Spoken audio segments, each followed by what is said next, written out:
Okay, so I'm in the garage today. Ugh, sexy. Just kidding. Um, I'm wearing this because it's like weird weather outside. It's cold and then it's hot and then it's cold. Let's get to the point. Um, the currency is being announced. The new world currency is being announced on the 20th of this month. And I'm walking around the house before um, the neighbors, before my grandma gets back home, and I'm collecting all the useless change around the house, on the floors, everywhere, and I'm going to put it in I like going to Lucky's and putting it in the coin slot machines, the Coinstar machines, because it will give me cash, and I'm switching to Wells Fargo. Usually I say banks are bad. The rich is bad. The poor, help the poor. I always say things like that in my YouTube videos, but I'm changing the way I think completely. Completely. In the past 3 days, I've been watching, I can't pronounce his name, but he wrote the book, Rich Dad, Poor Dad.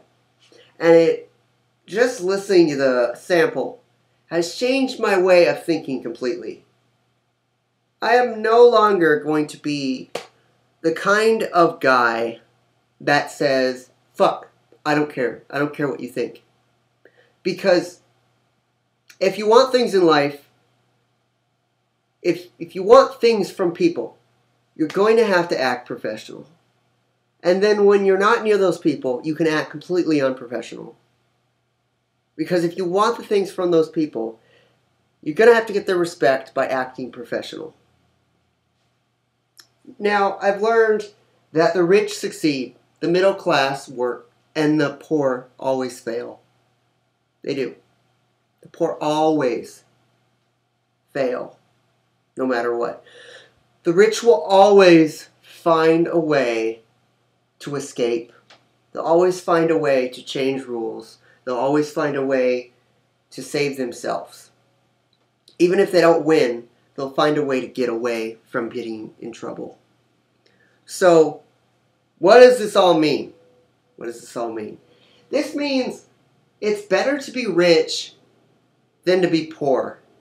Because when you're poor, you're going to sit there and say, well, the rich are bad people the rest of your life.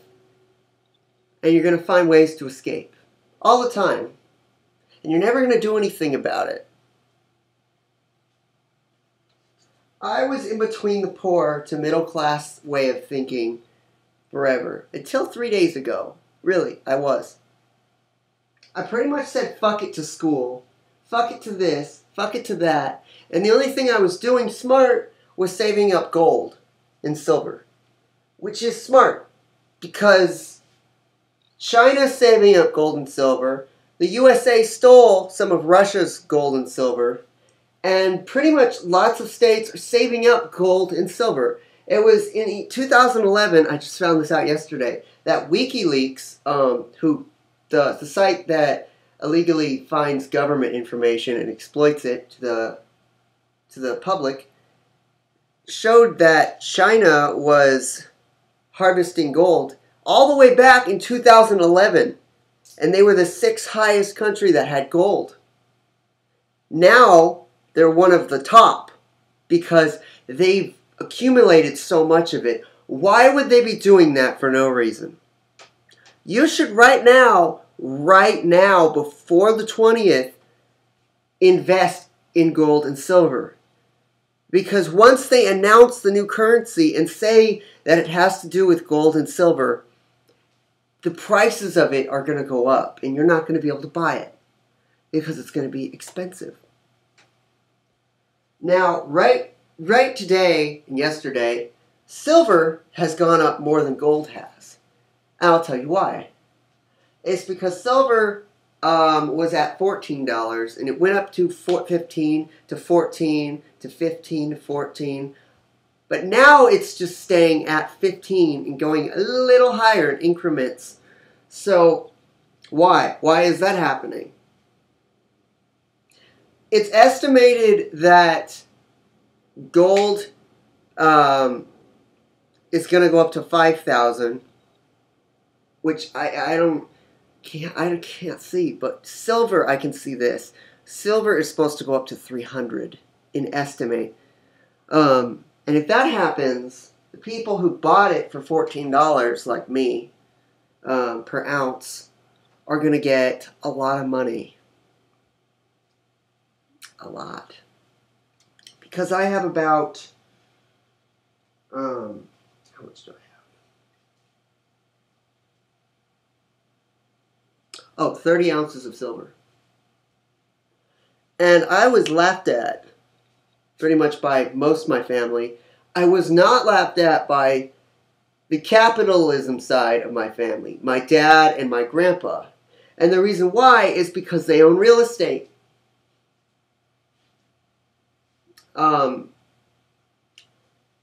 There's a different way of thinking. There's a middle class way of thinking, then there's the upper class capitalism way of thinking, of money. You can work your whole life, get promotions, graduate from college, spend tons of years in school so you can get promotions. Or you can own real estate and get monthly payments to you. You can buy cheap houses, you can fix them up, and people will buy them for a higher price. You can have apartment complexes. The more money you get from real estate, the more you can build up. And the more you build up, the more and more you can build up more and more. So you have a choice of getting a loan from the bank, a $100,000 loan from the bank to build property. But then you need a construction loan to do construction, to build it. Or you can already have the money and buy cheap land and either rent that out to people or sell that. It's up to you what you do with your life. Right now, I'm getting all the change in the house because whenever I tell my baby boomer grandparents, that means they were born in the baby boomer generation, which strictly believes in the government will protect you. Read the newspapers, believe everything in the newspapers. Their diet is off. Their diet is shit. They believe everything the government tells them. They believe everything the newspaper tells them, like I said, and that's about it. They aren't educated. Some of them are, but lots of them aren't. They own property because they bought it when they were cheaper. The house I'm in right now is my grandma's. She'll never own it. I tell her this. I tell her this a lot. She'll never own this house. She makes monthly payments to it, but her kids will pay the rest because she'll die before she owns this house. She thinks she owns this house, but if you have any actual knowledge of finances, real knowledge, you know that the government owns this house. You're paying money to the government to eventually own a house, but you're not owning the house. I've told my grandmother many times a smart way to permanently own this house. Permanently. Without having to pay. Just own it completely. And there's one free room right there, and there's one free room up there. She can rent that room to someone. She can rent that room to someone. And someone in San Jose, literally, because of the housing situation, houses are becoming so expensive, people will pay and rent those rooms. $500 each. She could get extra money monthly and pay off this house faster. And it would be paid off. It would be paid off. But she doesn't do that. She does not take the advice I give her. Baby boomers have this thing, this mindset, where they think everything's going to always be okay. They always think everything's fine and dandy and perfect. The only baby boomers I've met that are smart are either capitalists or hippies. Whenever I met a hippie that is a baby boomer, they usually see the bad things that the government does. And if I met a capitalist, they are smart with money. And they know how to make money. And they know what the government does and how it works. Now, the middle class are the ones that always will tell you, go to school, get a degree, do this, do that, die, get married. Well, no. Get married, have kids, die. And that's it. They won't go above and beyond. They won't really have dreams. They'll just go by the American dream, which is to get married, have kids, and repeat the cycle, which is known as middle class. My father or dad is in between middle class and upper class. He's in between. You see, the difference between my grandpa, his dad, and him is that his dad inherited land. And he bought land when it was cheaper. And his father bought land when it was cheaper, and he fixed up land, and he started out from nothing. So, each generation inherits land. And through the times, the situation of the land decreases or increases. The property value increases and decreases. So, pretty much, my dad has a few houses that he rents out to people. My grandfather has a lot more. So he gets more. But over time, if my dad wanted to, he could get more. He's saving up more. But I don't think he wants to. I think he's financially situated on what he wants to. He might, I don't know. Me, on the other hand, I want to do what my great-grandpa did. My grandpa's dad. I want to buy little, fix up the houses, and then rent them out to people. Because I believe in waiting for a property's land value to go up and then sell it for a much higher price. The house that we lived in, that he bought, was worth we were renting it out so cheap because he was my great-grandpa, and he was letting us rent it out for cheap. The first house we ever lived in, and I won't say the address. So, pretty much, now that house is worth over $1 million. That's exactly what I mean. So, when I'm saying I'm looking for pennies and quarters and nickels and dimes on the ground because they're not going to be worth anything soon, I'm doing a really smart thing because I know that the banks control most of the population.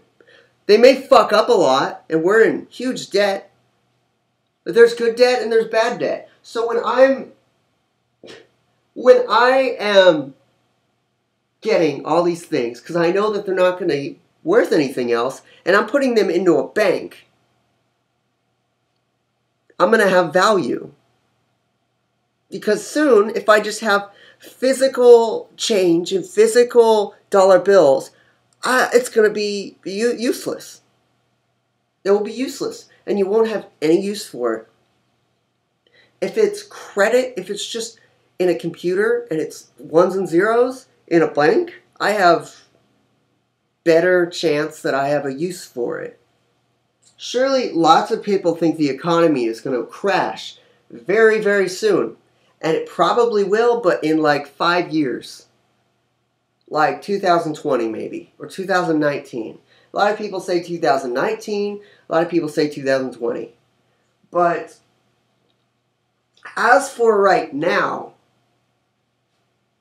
why not buy land, rent it out to people, get money, and later on, there's 5 years. That's time to use to buy land, to fix land. And once you have enough money, because believe it or not, getting a credit card And maxing that out is much different than borrowing money from a bank and having good debt. The difference between good debt and bad debt.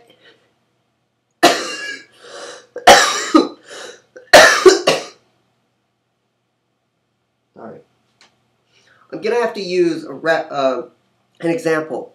Oh, it's hot in here. And I'm not just taking my shirt off to take my shirt off.